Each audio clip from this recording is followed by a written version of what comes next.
mind-blowing, Philadelphia Weekly, bold, bruising humor, Peter Travelers, Rolling Stone, savagely funny, Chicago Tribune. None of the, they never really ever, with these little quotes, they capture anything that's, whatever. I guess that's just how you sell it. This is a pitch. Well, this episode is going to be about. We're going to talk about the ultimate male. In my generation, at least, and probably in my generation. Chuck Palahniuk's book here, The Fight Club. I'll tell you a little story about that in a second. That I got off of the IMDb. Never read it. I prefer not to. I'm not a big fan of Chuck Palahniuk. I tried to read one of his books before. It was just like basically like this. It was like Fight Club. They always had the girl who's deranged or something, and the guy's following after her. He's like shy or something. He's got voices in his head. Describes pretty much the bulk of the millennial generation men, and that this is the ultimate male libido fantasy movie. A lot of. First time I saw it as a young teen, working at the hospital. I gotta get gas. Working at the hospital, cutting myself, doing stuff like that. Having affairs with older women, having manifestos, writing stuff down, like violent stuff, like lashing out.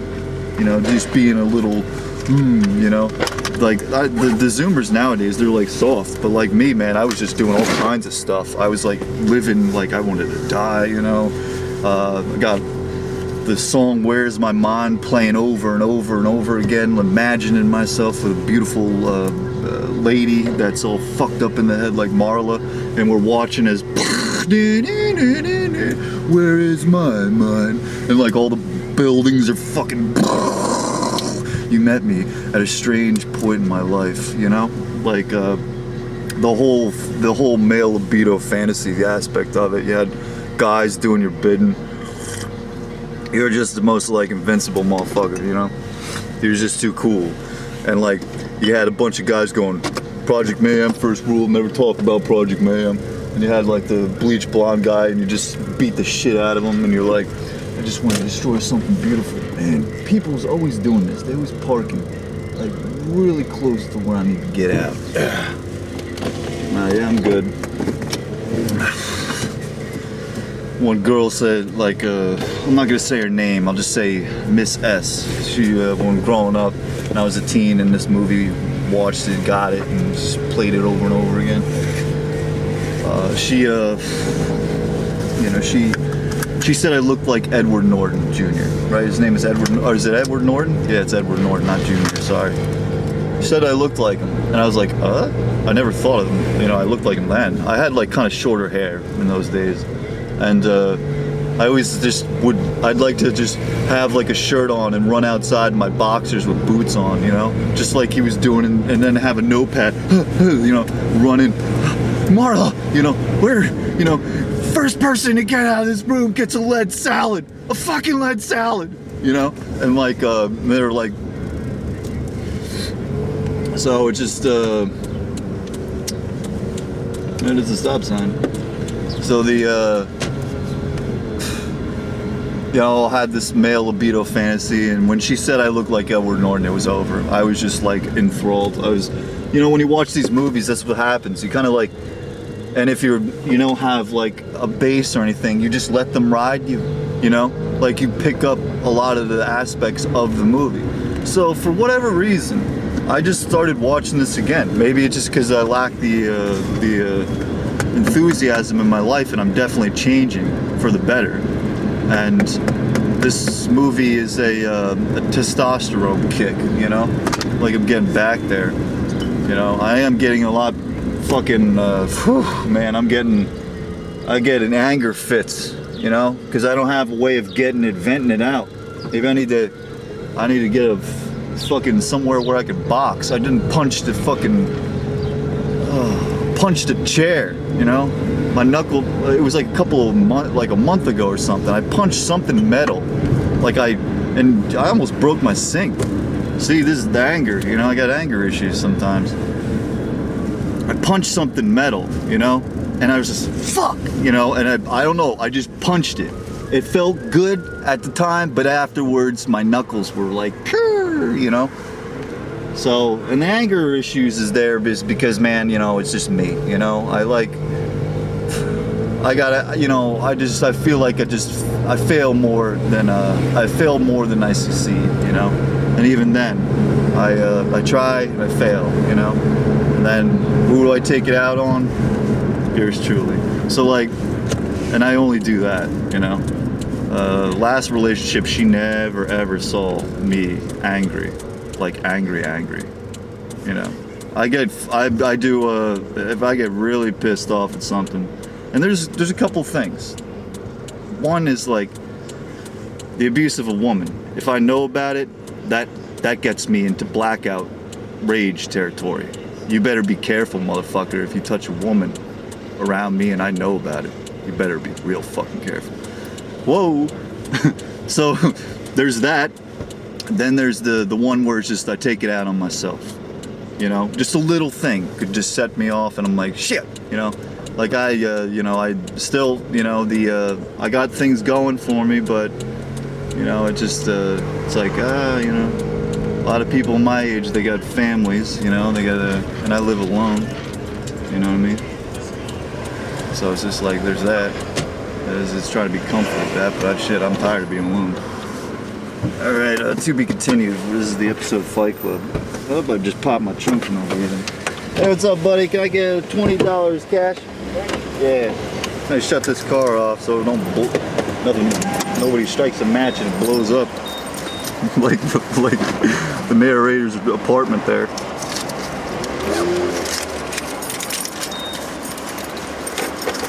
I give another view here or something like that. Yeah. There you go.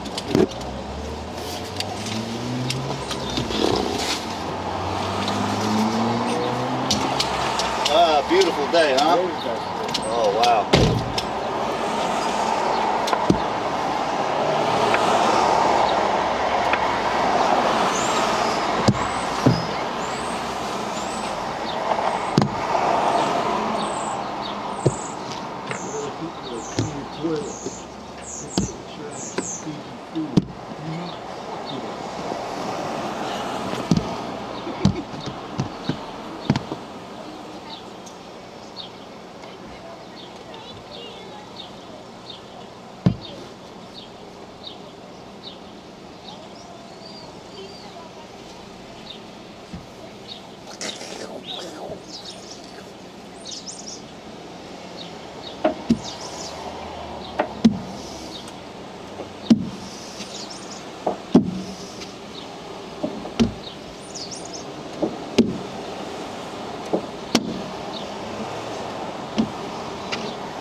Nice setup.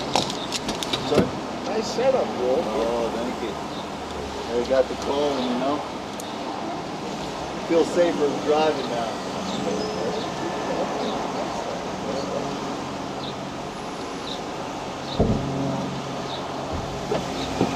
Yeah, thanks, buddy. God bless you.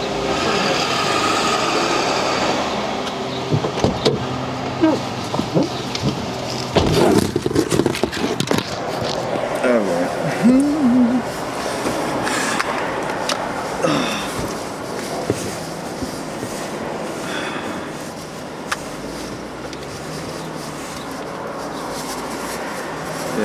like this jacket, got the Tyler Durden look. Just don't have the blue blockers. They're gonna send away for some. All right.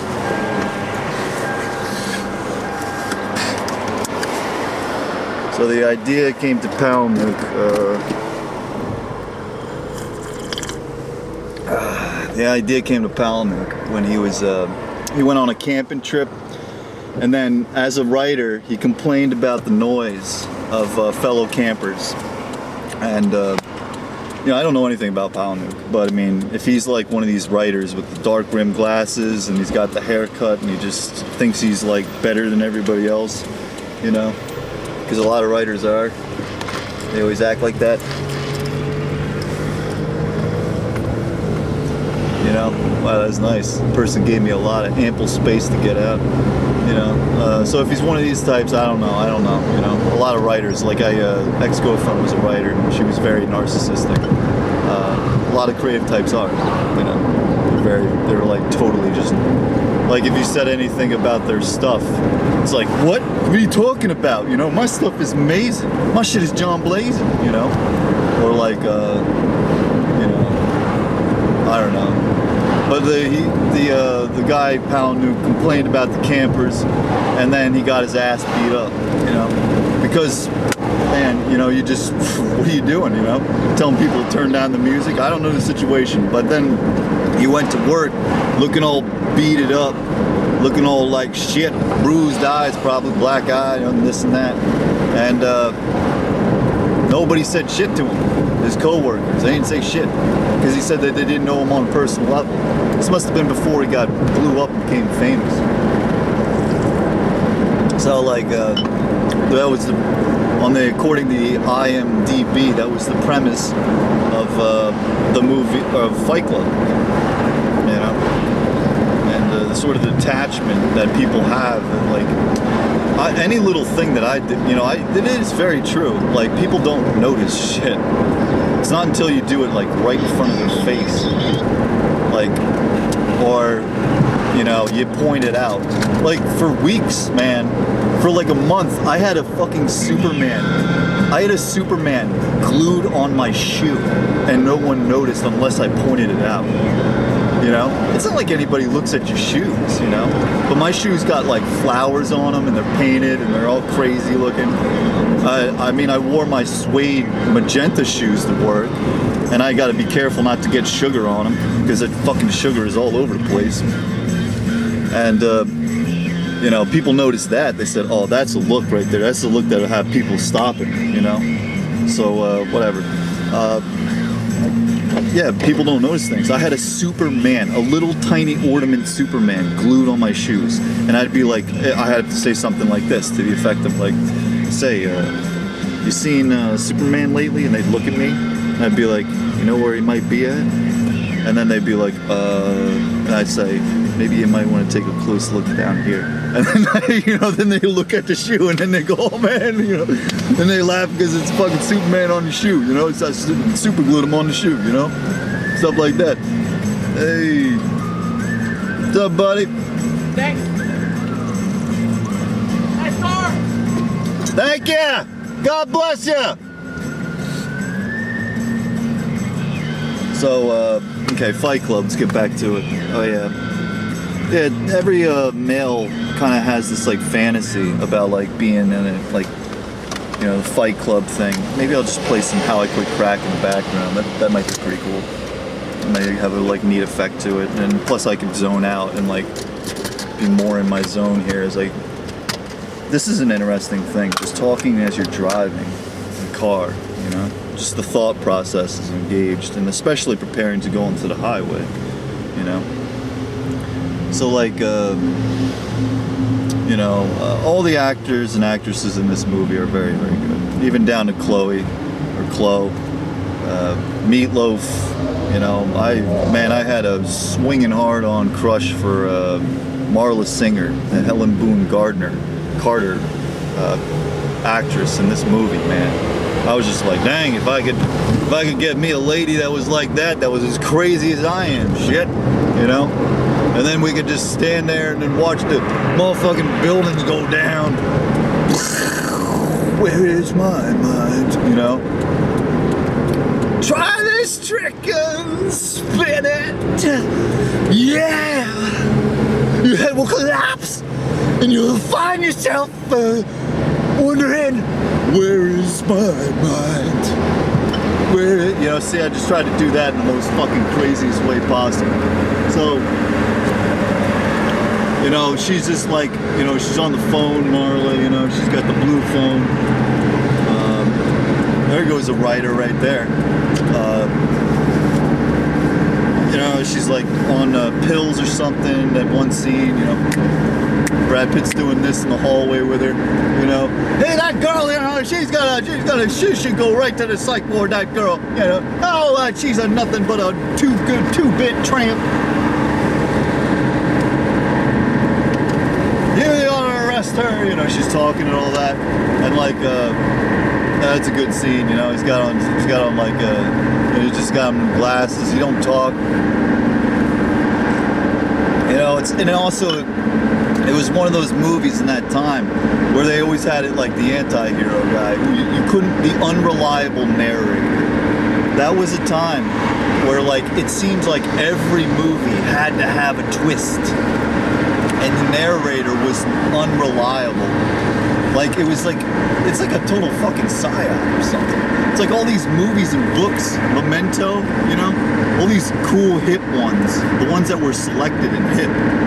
It was like they all had unreliable narrators. Like you couldn't trust this person that was talking to you, but you had to go for the ride because you paid for the ticket. So there you go. Like, you always had all these characters. They were fucking unreliable. And, you know, the switch comes in the form of like, man, you know, oh shit, Tyler Durden is the narrator. Tyler Durden is the main character, the main protagonist. He is crazy, bad shit crazy. He's talking to somebody not there. He's being that person. And it's, you know, I mean, can I speak for all the young men of my generation? I done tried to make myself go fucking nuts trying to get that Tyler Durden character, you know what I mean? I don't know, shit, maybe he's there. I don't know. Maybe I'm the Tyler Durden character. Nah, that would not be true. Oh, it ran over something. I hope that was it. I don't know what the hell that was. But, you know, living the life, you know, I'm going camping tonight. We'll talk about that later if I charge this. But, you know, he had to he was stuck. He was living the IKEA life. And if you're unfamiliar with how I do movie reviews, I'm just basically going to give it to you. I'm just going to describe the dang thing to you. Then I'll pick out here and there bits and dissect it. But, yeah, okay, so sit back and get some popcorn. Here we go. You know, the idea of God in the movie is like pretty much like when he goes, Brad Pitt, you know, it's coming from the Brad Pitt to Tyler Durden character, because the Edward Norton character seems to be like, he just wants to, you know, he wants to have like some kind of peace, you know? And he's like, he's kind of sensitive. He's sensitive to Marla. Marla gets to see that through the narrator. But Tyler Durden is rough as shit on him. And that's evidence is like when he's got the gloves on, the sex scene, which apparently they want to take out of the movie. I don't know why. I have no idea why that's such a controversial thing. He's got on the cleaning gloves, you know? It's a very stark visual, I suppose. And he's got an apron on or something. He's fucking her like, excuse my language, but excuse my pardon. More than more, mother flinch. And like, he's boinking her sideways, you know? Like she's falling off the bed. People blink that hard. So, what the hell am I talking about? So he needed to have this character, the Tyler Durden character. Oh yeah, God. Like when he talks about God, he's just like, you know, God basically, you know, if this is what, you know, they're the meek, they're the workers, you know, they're like y'all seeing, all dancing, crap, shit of the world, you know? And like all the elites got them, and you know, we serve, just like I did the little scene there, a little bonus feature. They do like the, you know, the salt of the earth, and the elites control everything. They have their little fucking glad hand awards and all these rich people, you know. The meek will inherit the earth. That's in the Bible, you know. That's one of the Beatitudes. Stand fast, Armageddon justice fighter. So like, he needs to create this radical part of his psyche. He beats the shit out of himself outside a bar. I've done that. I've beaten the crap out of myself before. Yeah.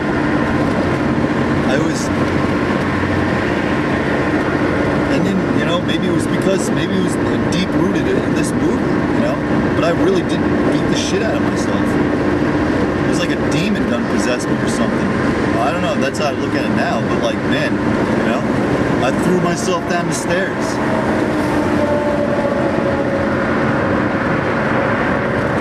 Whoa. Okay, Fight Club tells us a lot about stuff, huh? So,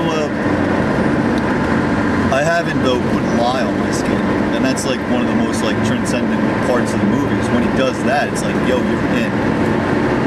You gotta like sit there, and you can't have the like premature enlightenment, he calls it. You gotta go full on. You have to like accept this pain, and that's like what the movie explores. Is just like accepting this pain. Like, it's painful. Our existence is painful.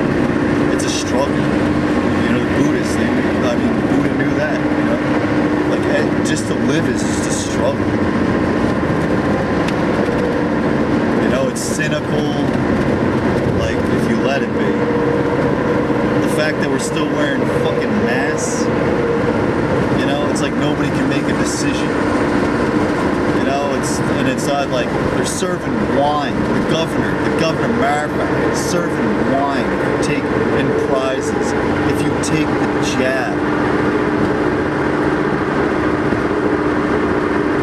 You know?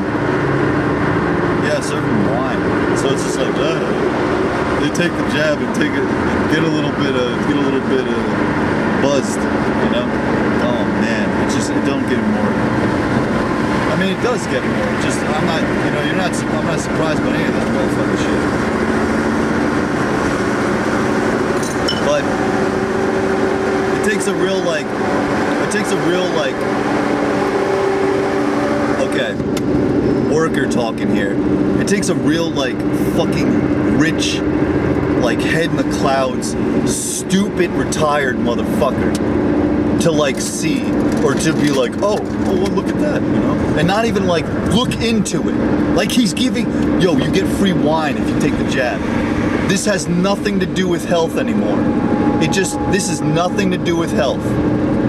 Oh yeah, wine is so good for you. It's so good for your immune system, especially after you take the jab. You might as well get a little bit drunk because tomorrow you're gonna feel some shit. Everybody knows you just can't have one glass of wine. It's gonna lead to another, okay? But the first one's free. We're talking like this is a neighborhood pusher, man. And he's pushing the jab onto you. So you gotta be a stupid, clueless idiot to like look at this headline and not think anything of it. I look at this and it's clear as day, it's bullshit. So Fight Club is basically, you know, in a lot of ways, maybe it is like Marxism or something. It's all the workers controlling the means, resetting, the great reset, right? They want to blow up all the banks and have the credit card debt or the debt to go to zero. My generation is filled with debt. We all went to college. We all had to pretend that we were Jewish to be like, oh, I can only pay $1 a month, you know? Oh, what? No, wait. How is it? Sam Hyde did it. It was so funny. He was just like, he's like, no, you're not fucking doing it. No, you go that way. You go that way, idiot. You want to pass? You go that way. He tried to do it. He tried to get ahead of me just before the merge ended. There you go. There you go. Good Good job! Good job, you fucking idiot. Look at that, see that? Teaching people how to drive out here. So like, it was like a Marxist wet dream, right? Like you just want to get the whole fucking economy shut down to zero, so everybody's there. But then what happens? You know? What happens after that? And then the movie just leaves you on that cliffhanger, right? So maybe perhaps that's what we're going through right now with the virus being the shutdown. And that's why I was kind of attracted to this movie. It was like the events leading up.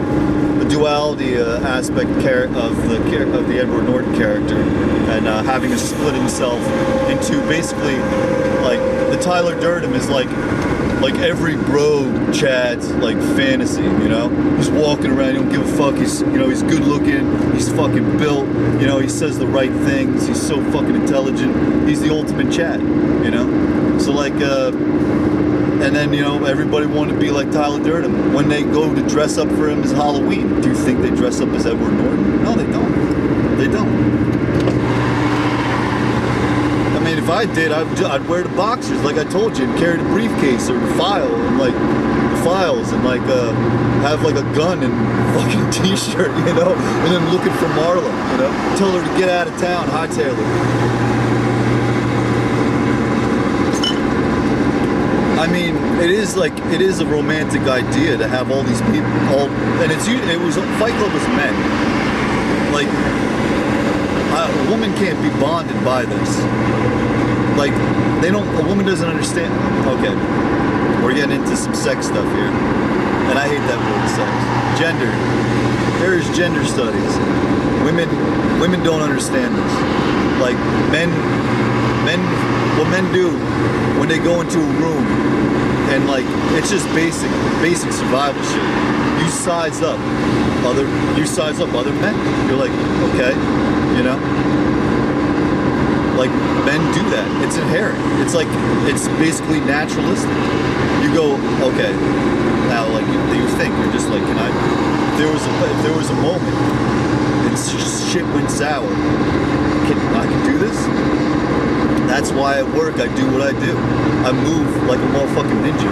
I'm always training myself. I'm always, you know, it can't be idealistic. When you're at your job, you have to do something to improve yourself. That is what I do. I improve myself. I taught myself how to do a roundhouse kick.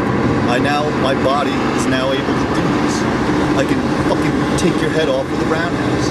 Not that high, not like Lucy Liu from Kill Bill high, you know? And that's one of my favorite characters in that movie, but that movie's, man, I don't know how I feel about Quentin Tarantino movies anymore. He's kind of just, you know, you've seen one movie, you've seen them all. Alright. And Inglourious Basterds was his best one. But like, Fight Club, and even then, that's you know, this is kind of saying, it's not really saying much.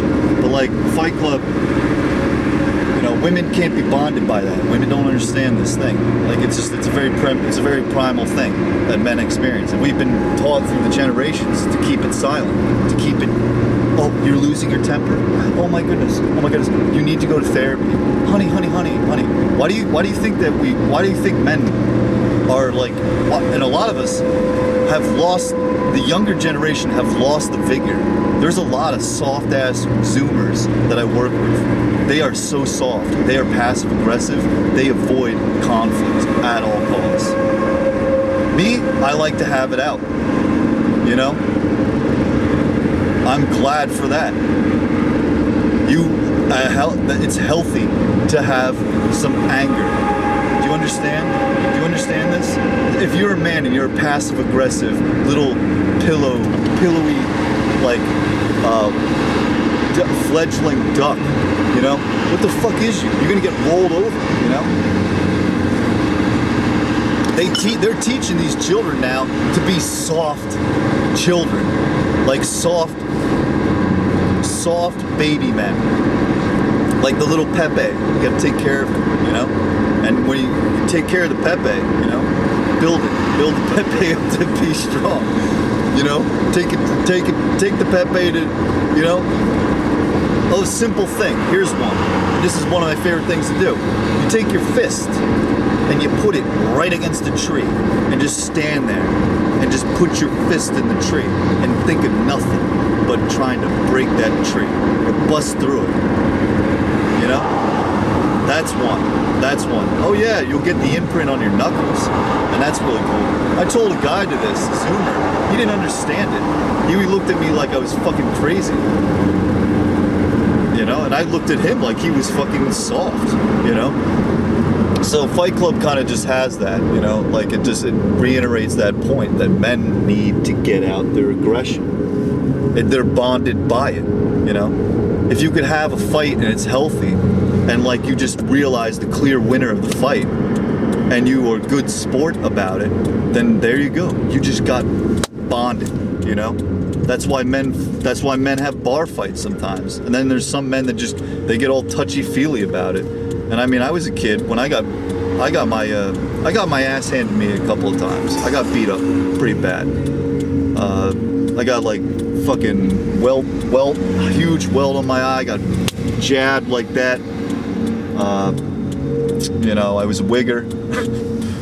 And, you know, that was the thing, the wiggers, you know, wearing like Rocawear and Wu Wear and Sean Paul or whatever the fuck it was, Sean Paul Gaultier. And listening to, you know, all that, and, you know, Notorious Thugs and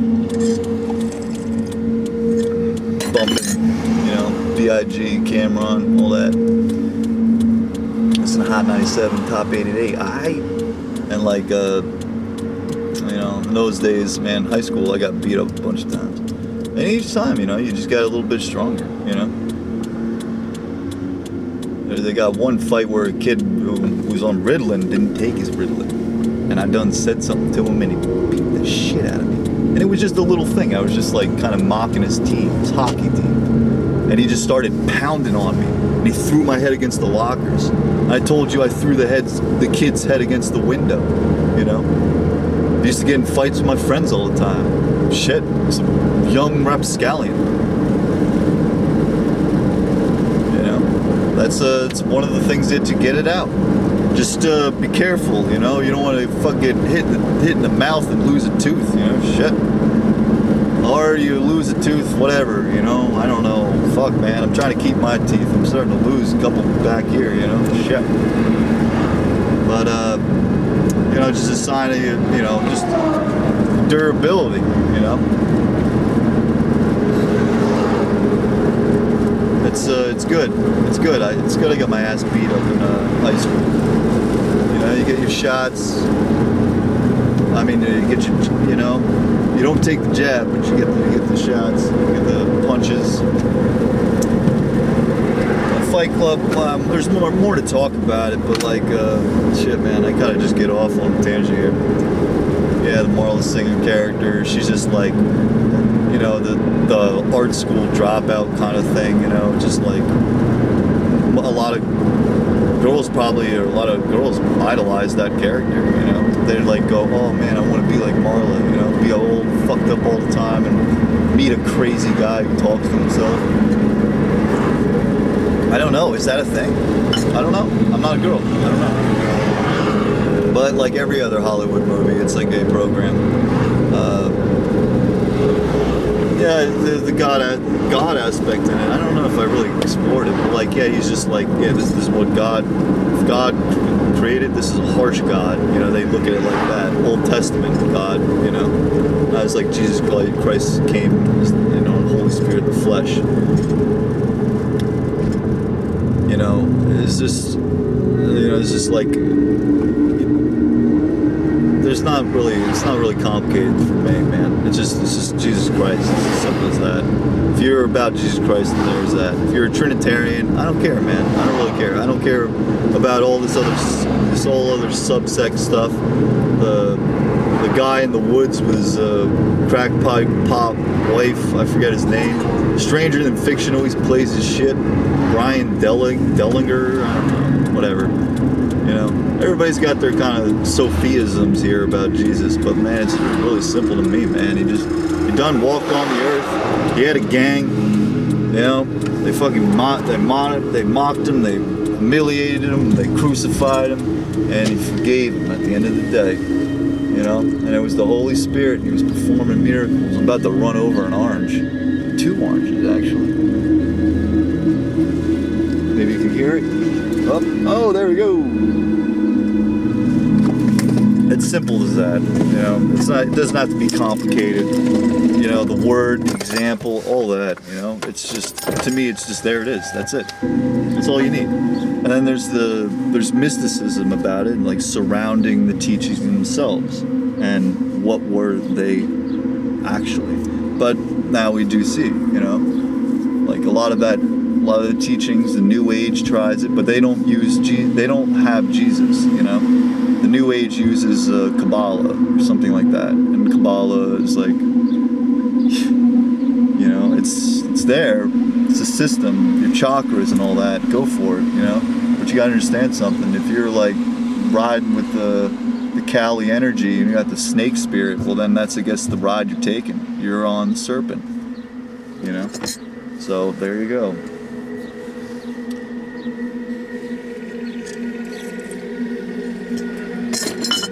Well, the ultimate objective, I guess, is love, which is the character Edward Norton didn't really know about love. Like he just had he had daddy issues, mommy issues, you know. They never were in the same room when there was a fight breaking out. He mentions that as Tyler Durden takes his place. You know, he'll talk to her about the wedding dress inside the road, and you know, it was just for one night, and then they threw it away in a thrift shop, and basically that's how she feels. She's letting him know. And he's just like, but, you know, that suits you, you know? And he's trying to be cold because he wants to get her out of there, because it's almost exposing who he is. He is Tyler Durden. Tyler Durden is him, you know? And he doesn't see it. But, you know, there's the way we express love, there's 5 ways of doing it. And I noticed, because I watched the Teal Swan episode last night. AH like listens to Teal Swan, you know. So if Andy does it, you know, then there's something behind it, you know. And I mean, I heard about her a long time ago, and I've said that in a video, and you know, I've definitely had respect. You know, she's cool. She does her thing. Teal Swan, love expressed in 5 ways. These are the 5 ways. Words of affirmation. You know, like you tell somebody, you gotta let them know, you know, the real words that come from your heart. You know, it's a sacred thing. You know, you tell them, you give them those words. You know, the quality of time that you spend with the person. You know, like you give a person time. It's got to be of quality. You know, it's got to be essential. You know, like you're really talking to them, like in the eyes. You're giving them your all. You know. That is the quality of time, you know. You have to let them know that you're important, you know, and that is a part of the love. That is a way of showing the love. And then there's gifts. I do this, man. You know, lady, I send out portraits, you know. These are my gifts, you know. It's not really something that you can hold. Maybe you can print it out. I don't, you know. I have given gifts physically. You know, I have great stories of Maggie Lee, Suede 87. You know, I have physically stepped into her life on a very important day for her. And I express gifts in the way of mirroring what I see, the beauty of you.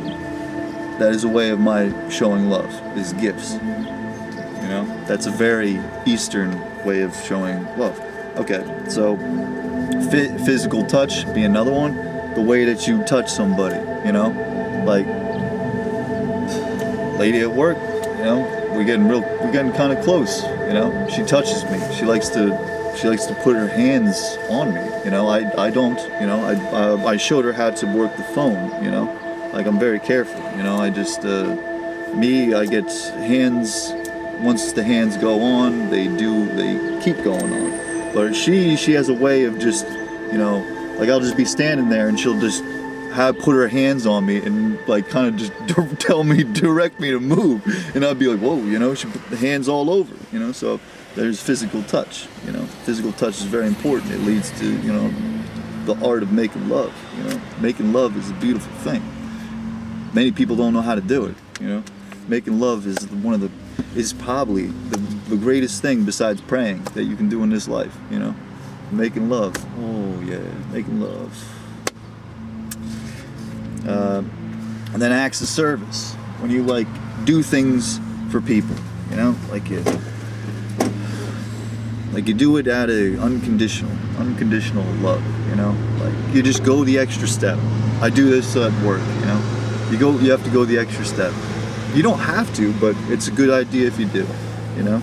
Like, oh, this reminds me of you, you know, or you just no, that's gifts. Acts of service, yeah, you do something for somebody, you know, that you know they don't like. Like, for instance, at work, you know, she don't like to do the Tetris thing. And the Tetris thing, I'll just keep it at that. It's basically putting these fishes in the large steel, like through racks, you know. So I go and I go over there and I close with it, you know. So I do that. It's an act of service, you know. Like I don't have to do it, but I do it, you know. It's just, to me, chivalry is not dead. So these are the 5 ways to express love. And yeah, this kind of tailed off from Fight Club. That's a good way to get into it, you know. The nice little spin there to add to end that. A review of Fight Club. Yeah, never read any Palahniuk books. Nah, I don't want to. You know, kind of, you know, just not my type of reading stuff. You know, the movie was better in this case, I guess. I didn't read the book, but I can tell you right now the movie was better. Oh, I forgot my apples. They're at the house in the sink. Dang it.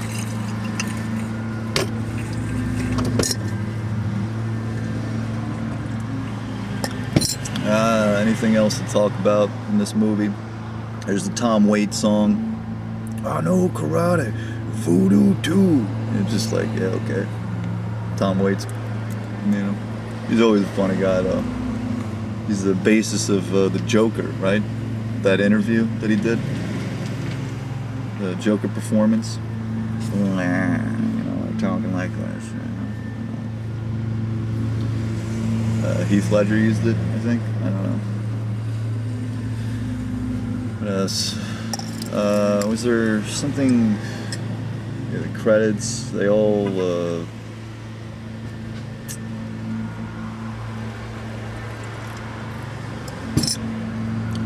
Yeah, stupid stuff like Brad Pitt and Helena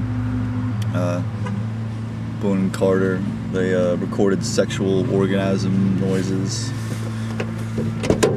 for their sex scene, which was like shot with the Matrix thing. I forget what it's called. You know, when he does the thing with the flying backwards, the bullet. You know.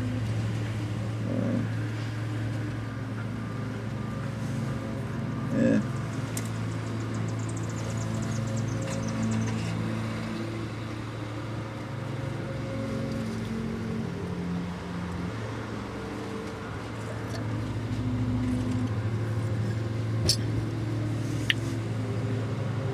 Gotta be something more with God in this movie. I know. I just imagine that Palahniuk is not like a God-fearing man. He's probably like more of an atheist. I don't know. All writers are, to some extent.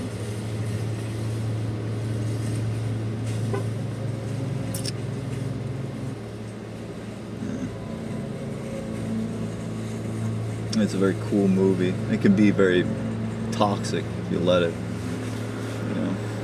Like if you're young and you think that life is like a movie. It's like I done told you, there's a guy at work, he walks like he's in a fucking action movie. There's another guy at work, he's just like, he acts like Bruce Willis. Like he's like fucking drunk on whiskey. Like he's always waking up, he's ready to go with Samuel L. Jackson. It's just like, you know, people, you know, get swayed by the movies. It's a program. It tells you how to act, you know. The movies that's what they do. The movies will get you to be a certain kind of way, you know? Programming you. I gotta get going.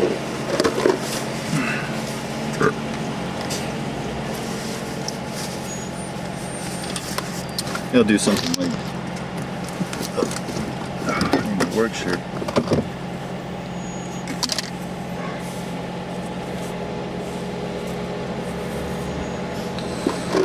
Yeah, all movies are programmed. Oh, the one interesting thing was they recycled the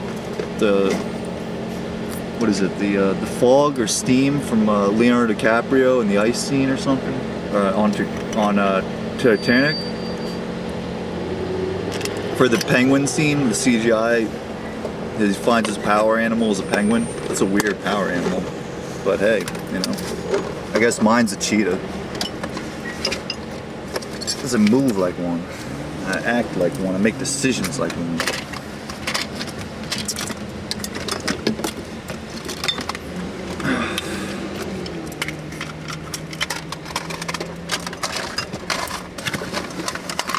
Oh man, there's so much stuff in this car. Shit.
Oh, there we go.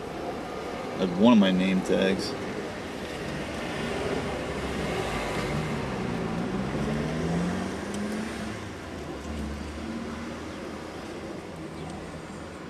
Yeah, as if the proletariat, the working class, could ever get together or be bonded by a single thing. I think it would be Jesus, maybe.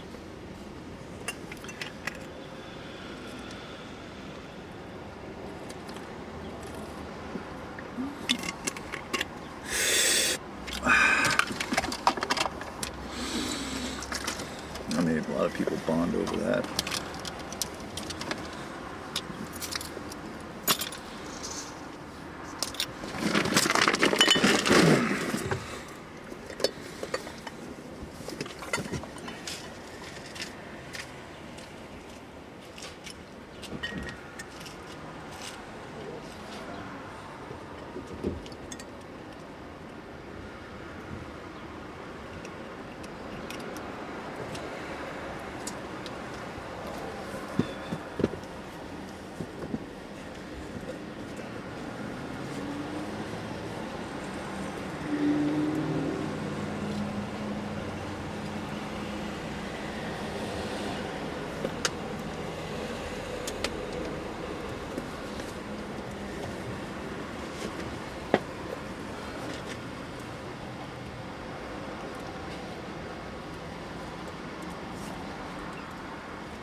Maybe I should turn them off so I can have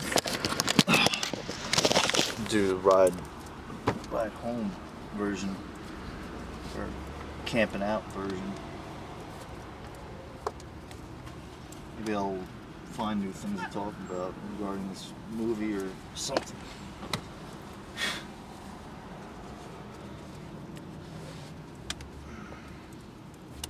Regardless, whoa. There's an action movie. All right.